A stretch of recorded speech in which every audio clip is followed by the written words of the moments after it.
Right Kadem సాగునీటి విడుదలపై రైతులకు BRS party నాయకులు అయోమయానికి గురి చేయడం మానుకోవాలని కాంగ్రెస్ పార్టీ నాయకులు అన్నారు. మంచిర్యాల జిల్లా జొన్నారం మండల కేంద్రంలో ఏర్పాటు చేస్తున్న మీడియా సమావేశంలో వారు మాట్లాడారు.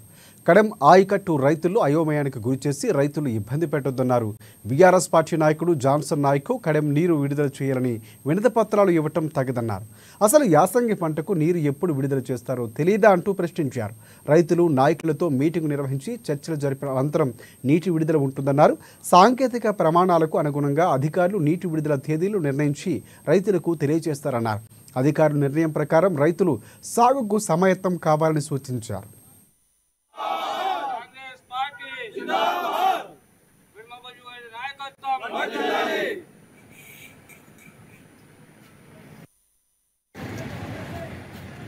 కాంగ్రెస్ పార్టీ జిందాబాద్ కాంగ్రెస్ పార్టీ జిందాబాద్ వెల్మబజు గారి నాయకత్వం వర్ధిల్లాలి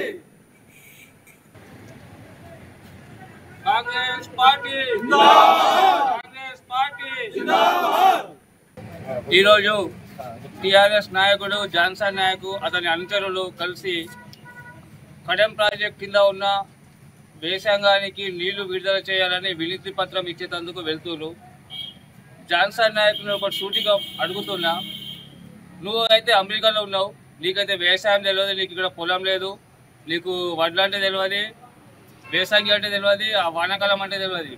కానీ నీ ఎంబడి ఉన్న జుంగగాల కన్నా తెలిసి ఉండాలి కదా, వర్షాకాలంలో నీళ్ళు ఎప్పుడు వదిలిపెడతారు, ఏసంగికి కాలువ నీళ్ళు ఎప్పుడు వదిలిపెడతారు. రైతులేమో వాటర్ వదిలిపెట్టదని మా ఎమ్మెల్యే గారికి వచ్చి వేడుకుంటారు, ఇంకా 15 రోజుల తర్వాత నీళ్ళు వదిలిపెట్టాలని. వీళ్ళేమో నీళ్లు వదిలిపెట్టాలని వీళ్ళు వినతి పత్రం ఇస్తున్నారు. జాన్సన్ గారు, మీకు ఎవరైనా రైతు వచ్చి నీళ్లు వదిలిపెట్టాలని మిమ్మల్ని ఏమైనా అడిగినరా, లేకపోతే మీకున్న జ్ఞానం కొద్దీ మీరు పోయి నీళ్లు వదిలిపెట్టాలంటురా? మా గౌరవ ఎమ్మెల్యే శాసనసభ్యులు వెల్మ బొజ్జు గారు 1 నెల క్రితమే వేసంగి పంటకు నీళ్లు ఇస్తామని ప్రకటించడం జరిగింది. అది నువ్వు గ్రహించకుండా ఏదో నీ జింకుల కోసం ఏదో ఒక పేపర్లో కనిపించాలని, దాని మీద ఒక సోషల్ మీడియాలో కనిపించాలని ఒక ఉత్సాహంతో నువ్వు ఈరోజు ఈ స్టంట్ తీసుకున్నావు. నీకు అంతా ఇది ఉన్నట్టయితే నువ్వు ఏదైనా ఒక విలేజ్లకు రా, ఏదైనా ఒక రైతుల దగ్గరికి పోదాం. నీకు ఎవరైనా రైతులు వచ్చి నీళ్లు కావాలని అడిగిరా? మాకు రైతులు వచ్చి మా ఎమ్మెల్యే గారికి అడుగుతున్నారు, ఇప్పుడే నీళ్లు వదిలిపెట్టకండి సారు ఎమ్మెల్యే గారు, ఇంకో 15 రోజుల దాకా ఆపండి, ఎందుకంటే నీళ్లు వృధా అవుతాయి, మాకు సెకండ్ క్రాప్ పూర్తిగా నీళ్లు కావాలంటే ఈ వృధా నీళ్లు ఆపండి అని రైతులు వేడుకుంటే నువ్వు వచ్చేమో నీళ్లు వదిలిపెట్టాలనుకుంటున్నావు.